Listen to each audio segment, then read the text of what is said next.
ಇನ್ನು ಉಗ್ರರ ದಾಳಿಗೆ ಭಾರತ ಬಗ್ಗಲ್ಲ, ಅಮಿತ್ ಶಾ ಹೇಳಿಕೆ. ದಾಳಿ ಮಾಡಿದ ಉಗ್ರರನ್ನ ಹೊಡೆದುರುಳಿಸುತ್ತೇವೆ ಶಪಥವನ್ನ ಮಾಡಿದ್ದಾರೆ.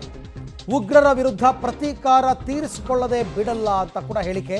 ಪಹಲ್ಗಾಮ್ನಿಂದಲೇ ಪಾಕ್ಗೆ ಅಮಿತ್ ಶಾ ಖಡಕ್ ಸಂದೇಶವನ್ನ, ವಾರ್ನಿಂಗ್ ಅನ್ನ ಕೊಟ್ಟಿದ್ದಾರೆ. ಜೊತೆಗೆ ಪಹಲ್ಗಾಮ್ ಘಟನಾ ಸ್ಥಳವನ್ನು ಪರಿಶೀಲಿಸಿದ್ದಾರೆ ಅಮಿತ್ ಶಾ ಅವರು. ಮೃತರ ಕುಟುಂಬಸ್ಥರಿಗೆ ಅಮಿತ್ ಶಾ ಸಾಂತ್ವನವನ್ನು ಕೂಡ ಹೇಳಿದ್ದಾರೆ. ಧೈರ್ಯವಾಗಿರಿ, ನಾವಿದ್ದೀವಿ, ಆದರೆ ಉಗ್ರರ ದಾಳಿಗೆ ಭಾರತ ಜಗ್ಗಲ್ಲ, ಬಗ್ಗಲ್ಲ, ಕುಗ್ಗಲ್ಲ. ಇವತ್ತು ಪಹಲ್ಗಾಮ್ಗೆ ಅವರು ಭೇಟಿ ಕೊಟ್ಟಂತಹ ಸಂದರ್ಭದಲ್ಲಿ ಸೇನಾಧಿಕಾರಿಗಳಿಂದ ಸಾಕಷ್ಟು ಮಾಹಿತಿಯನ್ನು ಪಡೆದರು. ಅದರ ಜೊತೆಗೆ ಯಾರು ಕುಟುಂಬಸ್ಥರು ಉಳ್ಕೊಂಡಿದ್ದಾರೆ ಅವರನ್ನು ಕೂಡ ಮಾತನಾಡಿಸಿದ್ದಾರೆ. ಉಳ್ಕೊಂಡು ಅವರಿಗೆ ಧೈರ್ಯವನ್ನು ತುಂಬಿದ್ದಾರೆ. ಜೊತೆಗೆ ಪಾಕಿಸ್ತಾನಕ್ಕೆ ಖಡಕ್ ವಾರ್ನಿಂಗ್ ಕೊಟ್ಟಿದ್ದಾರೆ.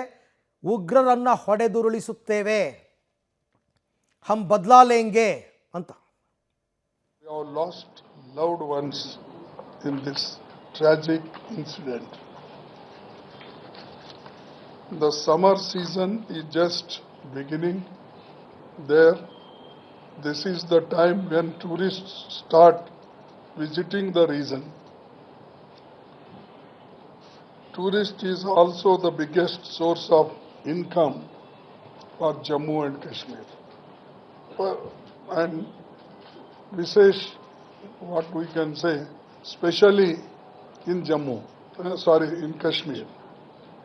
And they depend only on that income.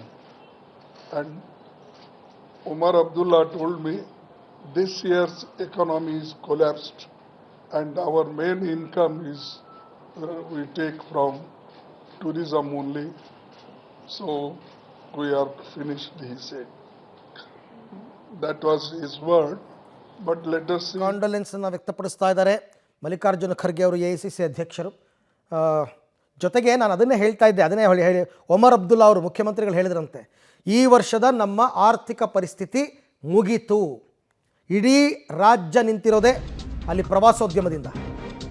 ಹಾಗಾಗಿ ನಿಜ ಅರ್ಥ ಮಾಡ್ಕೋಬೇಕು ಅವರು.